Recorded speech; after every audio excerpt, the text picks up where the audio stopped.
Pemirsa, LPD Kedonganan Badung tak pernah berhenti melakukan inovasi untuk memberdayakan kerama adatnya. Pandemi COVID tidak menghentikan pengelola LPD melakukan terobosan baru. Bertepatan dengan HUT ke-30, LPD Kedonganan meluncurkan tekad, yakni Tenten Kerama Adat. Hal itu ditandai dengan peletakan batu pertama gedung berlantai 3 sebagai gedung pusat belanja. Berikut liputannya. Pemirsa, bertepatan dengan HUT ke-30, LPD Kedonganan melakukan peletakan batu pertama pembangunan gedung berlantai 3 sebagai pusat belanja dan ekonomi masyarakat adat Kedonganan. Gedung yang bernama Kertaloka tersebut akan dibangun pusat belanja sebagai sektor real berupa kebutuhan masyarakat, juga dibangun klinik kesehatan dan apotek serta pusat pelatihan pertanian hidroponik.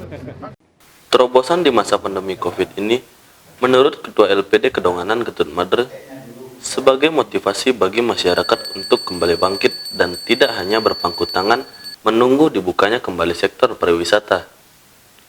Selama ini, masyarakat Kedonganan sangat bertumpu pada sektor pariwisata, terutama dari aktivitas perekonomian di 24 kafe pinggir pantai. Untuk sementara, sembari menunggu tuntasnya pembangunan gedung Kertaloka, aktivitas pusat belanja bagi kerama dilakukan di tekad, yakni Tenten Kerama Adat. Mereka yang berbelanja di tempat ini menggunakan KKM atau Kartu Kerama Mipil yang terkoneksi ke sistem keuangan LPD Kedonganan. Dengan demikian, perekonomian masyarakat akan berputar dan LPD pun akan terus berkembang dengan pengembangan usahanya. Nah, itulah yang menyebabkan kenapa di saat ini kami harus berinovasi, berupaya meningkatkan kepercayaan masyarakat terhadap, satu, percaya pada dirinya sendiri bahwa mereka masih mampu. Yang kedua, meningkatkan kepercayaan kepada LPD ini sebagai lembaga keuangan adat. Sudah itu yang ketiga, menyatukan pikiran-pikiran mereka. Nah, dari itulah pertama kami memberikan sembako kepada kerama adat, demikian juga kerama Damiu. Nah, setelah kami lihat, ternyata pemberian sembako ini ada multiplier efeknya bagi usaha-usaha sektor real.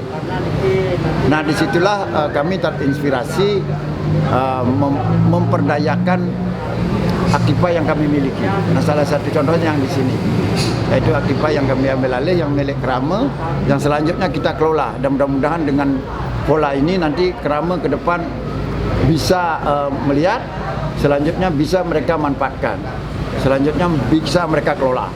Selama ini kami dampingi dulu. Nah, sehingga itu strategi kami menggairahkan ekonomi yang ada di Desa Adat Kedonganan ini. Ketua Panitia Pembangunan Gedung Kertaloka, Kadek Suparto, mengatakan pihaknya memerlukan waktu maksimal 2 tahun untuk menuntaskan pusat belanja dan bisnis Desa Adat Kedonganan ini. Bila sudah selesai, diharapkan semua aktivitas ekonomi masyarakat adat Kedonganan bisa dilakukan di lokasi ini sehingga kekuatan ekonomi lokal bisa terus dipertahankan.